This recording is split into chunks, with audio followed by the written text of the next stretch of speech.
Hello friends, welcome back to the channel. In this video, we'll be doing one more exercise on para summary.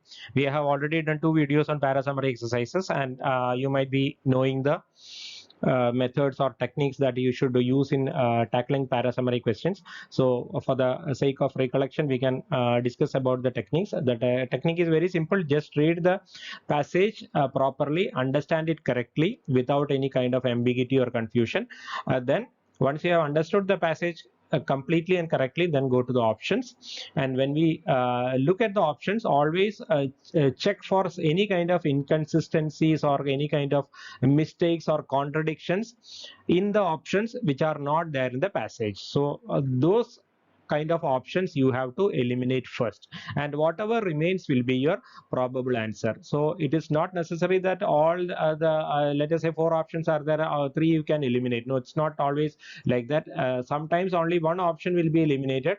The rest of the three options will not be having any kind of inconsistencies or contradictions, as a result of which they also can be probable answers. So in such cases, when you have two or three probable answer, or more than one probable answer, in such case you have to select the option that gives you the maximum information regarding the passage, including the main idea, in a very correct manner. That should be your best summary. So this is the technique you should remember. Always look at the option which gives you the which it has to give you the main idea plus the maximum info. So if any option is there which gives you the main idea including the maximum info, that should be your best summary. So this is the technique, and this is how you should tackle para summary questions. And the first and the foremost skill is your reading comprehension ability. Without this reading comprehension ability, whatever questions you do, whether it is in RC or in para summary or in para jumbles, your task will not be easy, or your success percentage will not be very good,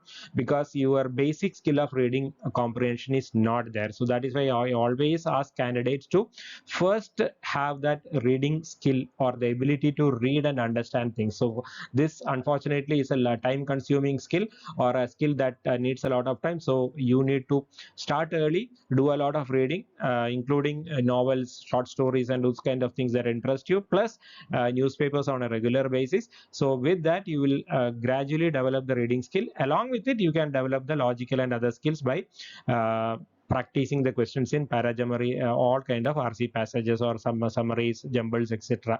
So this way you should be planning your preparation for the next CAT. So coming back to the exercise, so we will first go to the first question. I'll give you some time to read the passage and then understand the idea, then look at the options.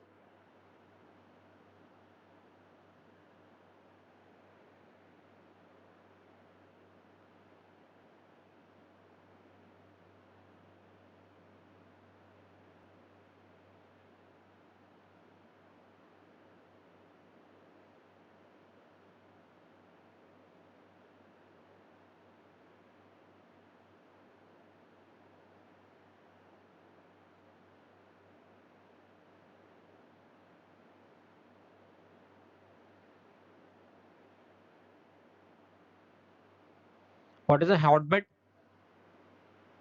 There is a word called hotbed in the first line. So hotbed means any place that is suitable or favorable for the growth or development of something is known as a hotbed.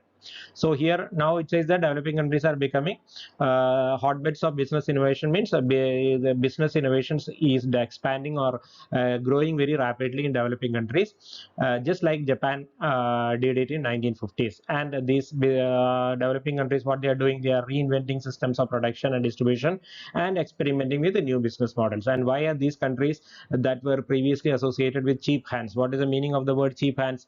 Cheap labor. So previously the developing countries were providing cheap labor, and now they are doing, or they becoming leaders in innovation. So instead of just providing cheap labor, now the developing countries have become leaders in innovation. Why? because driven by a mixture of ambition and fear, they are relentlessly climbing up the value chain. So the what is motivating them? They are having a motivation because of a mixture of ambition and fear. Ambition means they want to develop further. Fear means if they don't develop, or if they don't diversify, what will happen? The other countries may overtake them, so they will be going down the value chain, or they will be becoming less competitive in the international world. So this is why it is because of a mixture or a combination of ambition and fear that they are climbing up the value chain. And the emerging market champions have not only proved highly competitive. So emerging market champions here means developing countries, because we are talking about developing countries in the passage. So don't get confused when you say that when you find this particular phrase emerging market champions, it is talking about developing countries only, because developing countries are generally regarded or termed as emerging markets. So this is where your reading skill will help you. If you are a regular reader of newspapers, you will know that this kind of phrases are used in newspapers regularly to refer to developing countries. So emerging market champions have not only proved highly competitive in their own backyard. What is the meaning of the word backyard? Their own area. So it is, they are not just competitive in their own locality or their own area, they are competitive, becoming competitive in the global arena itself. So basically the passage is talking about how developing countries have changed their strategies. They are now becoming more and more innovative in their business strategies, as a result of which they are becoming more and more competitive in the international arena. So previously they were just providing cheap labor.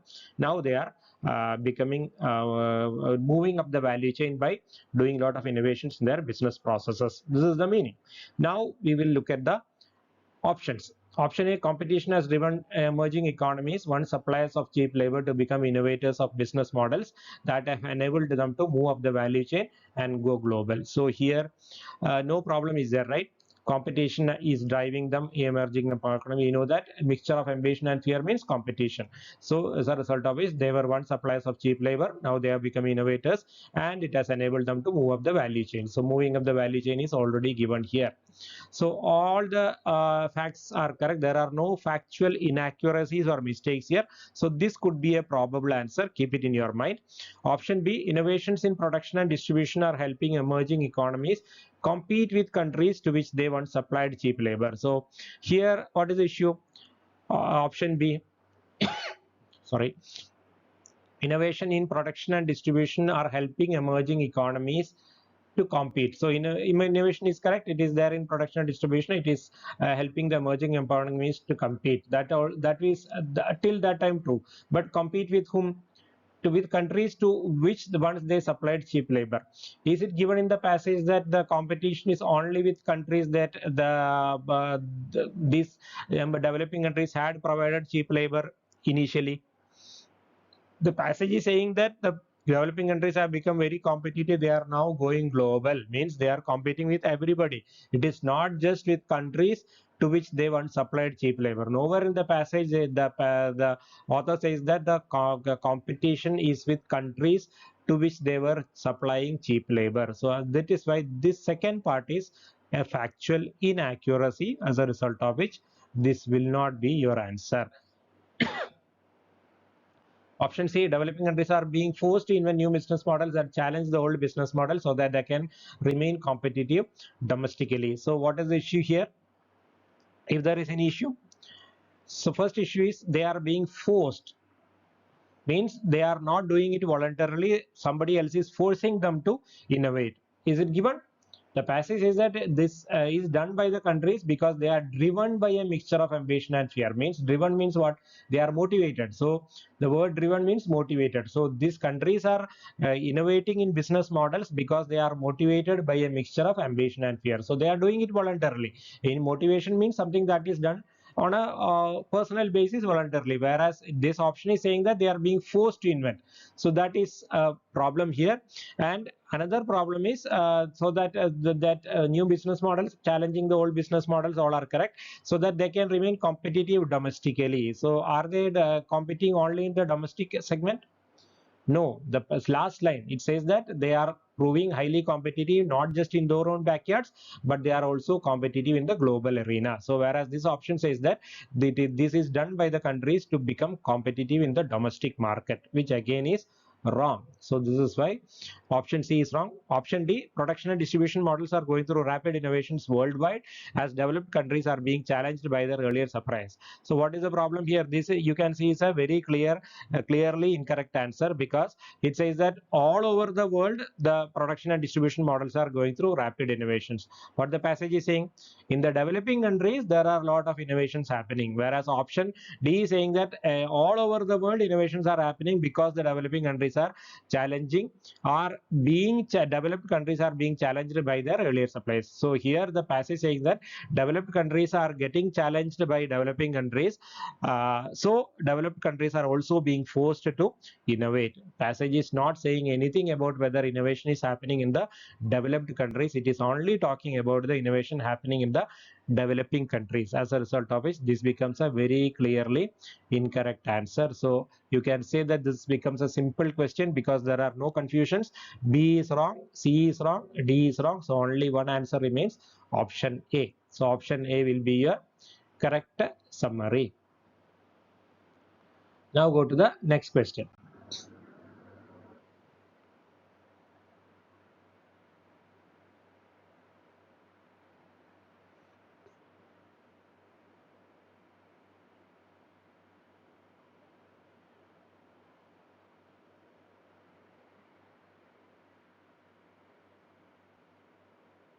What is a bubble? First line. There is a word bubble. Bubble means in a secure and secluded environment is called a bubble. And what is a foreign peacekeeper? Foreign armies that are deployed in some countries where some civil war is going on, where the law and order mechanism is completely broken down. There is a very severe war going on between two different factions in a particular country. So that country itself cannot manage its own situation. So in such cases, United Nations send peacekeeping forces from that are drawn from the militaries of other countries. They are called United Nations peacekeepers. So these peacekeeping forces are deployed in this particular country where a civil war is going on. That is a foreign peacekeeper.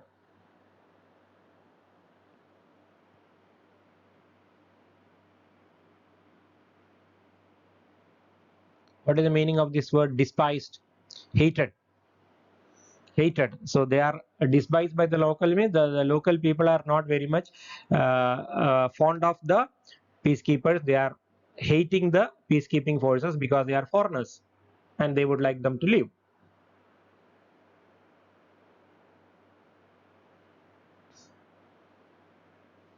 What is the meaning of the word grievance? Complaint or their problems.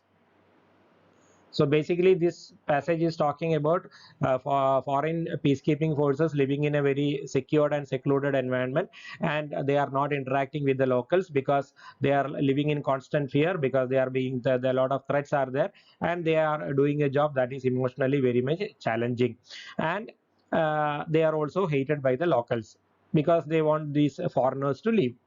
So the passage is suggesting that a better solution would be for peacekeeping forces to develop some kind of rapport or some kind of friendship or with the locals. That is called bottom up peace building. Instead of talking only to the top level government officials, they should interact with the locals, earn the trust of the locals by addressing their problems, etc., so that they will be liked by the people of the country. This is the uh, essence of the passage. Now go to the options. Option A, peacekeeping duties would be more effectively performed by local residents given their better understanding. So why this option is wrong? Because it says that the foreign peacekeeping forces should not be there. Peacekeeping duty should be given to the local people. Is that the passage? What the passage is saying? No, the passage is not saying that. Passage says that foreign peacekeeping forces should be there, but they should have more interactions with the local people, so that the local people will get to trust them, so that the duties of the peacekeeping forces can be conducted in a more amicable and more secure and safe environment. This is the meaning. Whereas option A is talking about peacekeeping duties to be conducted by the local people. So this is not stated at all in the passage. So this is why this is a wrong answer. Option B. By the way, what is the meaning of the word rapport? Rapport means a kind of a trusted relationship is called a rapport. A relationship in which mutual trust is there, it is called a rapport. It is not pronounced as rapport, it is pronounced as rapport. The RT is silent there. Then option B, the environment in poor countries has tended to make foreign peacekeeping forces live in enclaves, but it is time to change the scenario. So is this a correct summary? Yes, this is a correct summary. It is not saying anything incorrect. The environment in poor environment is a very bad environment. So it is why because of this foreign peacekeeping forces are living in enclaves, means a secured environments, but it is time to change the scenario. So this should be changed. That is what the author also says, that this kind of strategy is not going to work, it has to be changed. So this is a good answer because it is not having any inconsistencies or inaccuracies. Probable answer, keep it in your mind. Option C, extravagant. Extravagant means luxurious lifestyles. So here extravagant lifestyle means the foreign peacekeeping forces are having an extravagant lifestyle. That is correct because they are living in posh compounds and drive fancy vehicles. So they are living in very luxurious compounds, they are driving very costly vehicles. So this is why extravagant lifestyle is correct. And an aloof attitude. Aloof means they are not contacting or they are not having any kind of contact with the local people. So aloof attitude is also correct. Among the foreigners working as peacekeepers in poor countries have justifiably made them the target of local anger. So it says that it is because of the extravagant lifestyle and the aloof attitude of the foreign peacekeeping forces that the local people are angry against them. Is it correct? What the passage says? Passage says that they are often despised by the locals and many would like them to leave. Why? What should be the reason? So we don't know whether it is because of the fancy lifestyle and the luxurious kind of environment in which they are living. We don't know. The passage is saying that it is because of the luxurious and fancy lifestyle that the people are angry against the peacekeeping forces, or the local people are angry against the peacekeeping forces. We don't know what is the reason for the anger. The passage only says that they are hated by the locals and many would like them to leave. So this second part would clearly give us a hint that the anger is because they are foreigners. They are not the indigenous people. They are not the people of their own country. They are foreigners. So they don't want any kind of foreign forces in their country. That is why they want them to leave. So this could be the reason for the hatred. We don't know. So whereas this option is very clearly saying that the reason for the hatred is because of their extravagant lifestyle. This we cannot say for sure. So this is why this also cannot be a good summary. Then option D, peacekeeping forces in foreign countries have tended to be aloof for valid reasons, but would be more effective if they work more closely with local communities. So it says that the reasons why they are keeping aloof from the local people is very valid, correct? Because why they are distancing themselves from the local, this may be partially justified as they are outsiders and living in constant fear and performing a job that is emotionally draining. So the passage also says that the peacekeeping forces living separately from the local people is justified because they are living in constant fear and they are outsiders. So this is why the statement says they are tended to be aloof for valid reasons. So these are the valid reasons are already given here, but would be more effective if they worked more closely with local communities. So this also is correct. The reason why it is not effective is because of the aloofness. So if they try to interact with the local communities, their peacekeeping duties could be more effective. So that is what the option says. So this also is a good option. Option B is a good option. Option D is a good option. Which is the best option? Option B is only talking about the fact that it has to change or the existing situation has to change. Option D is not only saying that existing situation has to change, it is telling them us what is the change required. So this option is only hinting that the existing situation has to be changed. Option D is telling us what is the change that is required. So which is a better option? I told you any option that gives us the main idea along with the maximum information in the passage will be the best option. So option D is very clearly the better answer than option B. So D we should select as the correct answer, not B. I hope this is clear. How we have compared the two options.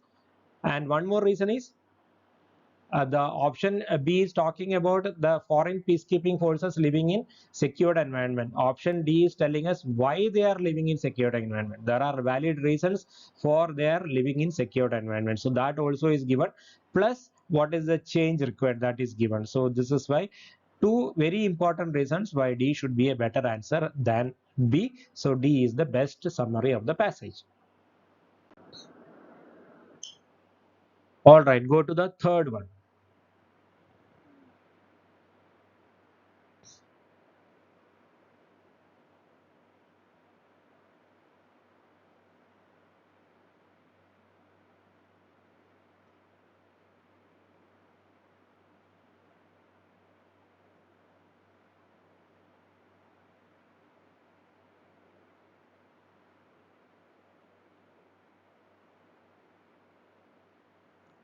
What is intuition?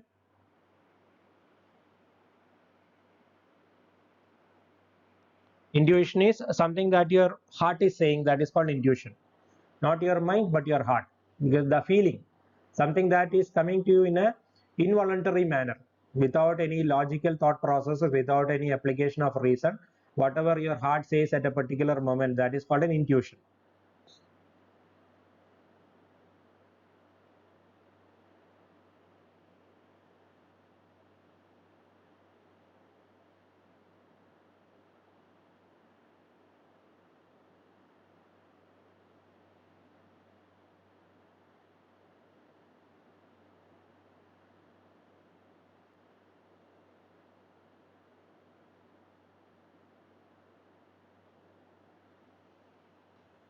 What is a quantifiable decision? Quantifiable decision, a decision that can be measured, that is a quantifiable decision. Something that can be measured, something that can be clearly stated to other person is called a quantifiable decision. So the passage is basically talking about two types of decision making. One is a intuitive decision making, another one is a logical decision making. In an intuitive decision making, what you do, you don't think about any of the factors, or you don't do too much of thinking. You just listen to what your heart is saying or what your senses are saying, on the basis of which you make a decision. So such decisions are very fast, but the problem is that you will not be able to explain to another person why you have made such a decision. This is what we have about the intuitive decision making. On the opposite side, you have on the other end of the spectrum. On the other side of the spectrum means or just opposite, you have the logical decision making or information based decision making. So here it is rational. Rational means here it is based on reason.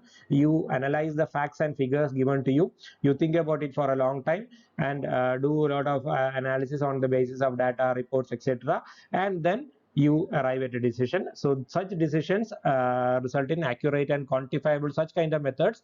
So this kind of methods result in accurate and quantifiable decisions, and the person will be able to explain the decision to another person. So in a intuitive decision making, the rational cannot be explained to another person, whereas in a information based decision making, the rational can be explained to another person. And in intuitive decisions are done very fast, information based decisions are done in a slow manner. So these are the things given. Now go to the options.